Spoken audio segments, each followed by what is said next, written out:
lal som lian a som a hian Christian mun number zathum somli pasari hre omna le boina piasa ti hi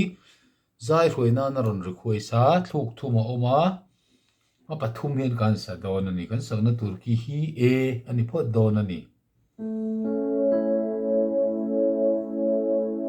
so mi do hre omna le boina piasa o ka tharau thi reng la Pathian thu tia ma lo lang don khong ai na ni ro pui chu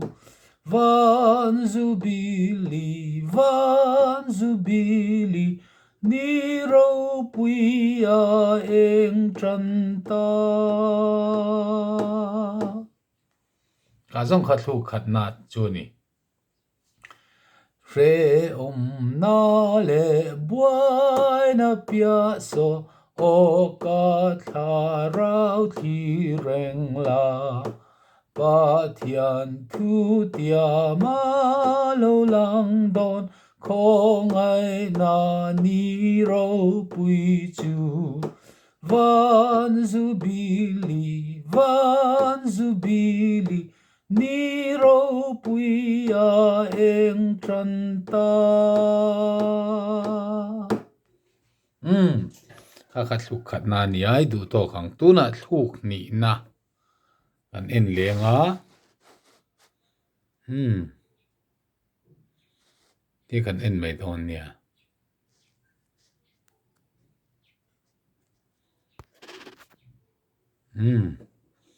thluk ni na ni hei hi na ki ngai tho khan kan samayang so do mi so do hre na le buai na piasa o ka tharau thi reng la Pathian thu tia ma lo lang don khong ai na ni ro pui chu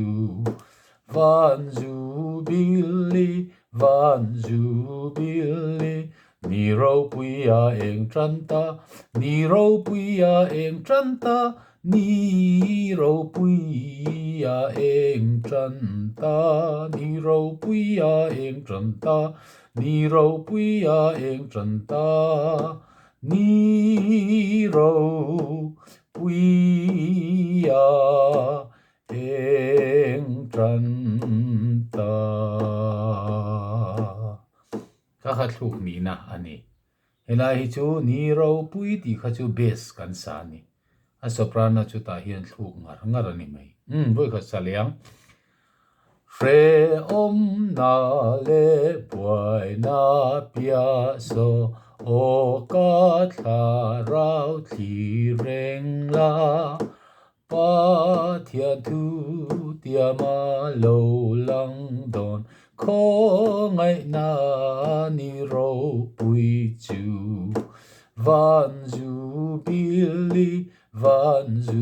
bili ni ro pui a eng tran ta ni ro pui a eng tran ta ni ro pui a eng tran ta ni ro pui a eng tran ta ni ro pui a eng tran ta ni ro pui a eng tran ta kha thluk ni na ani ti chuan thluk thum na kan saliang thluk thum na thluk thum omani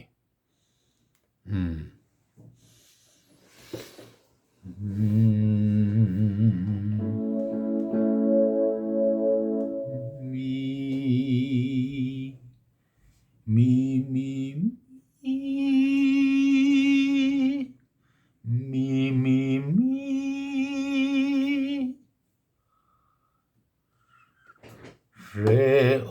na le buai na piasa ka tha mi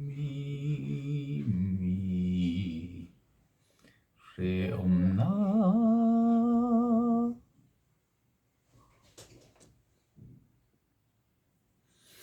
ole min lo sa thiam ula sa thale la kong la ania re om na le buena piaso o ka tha rau thi reng la Pathian thu tia ma lo lang don khong ai na ni ro pui chu van zubili ni ro pui a eng tran ta van zubili ni ro pui a eng tran ta ti khani ta ni re om na le buena piaso o ka tha rau thi reng la Pathian thu tia ma lo lang don khong ai na ni ro pui chu van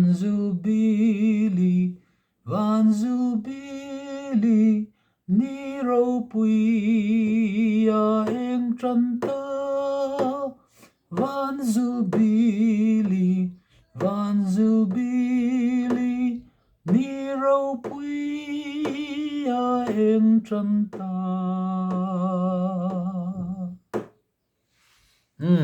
hani du tok pot me ang so man aron request ani zai roi na aron request ani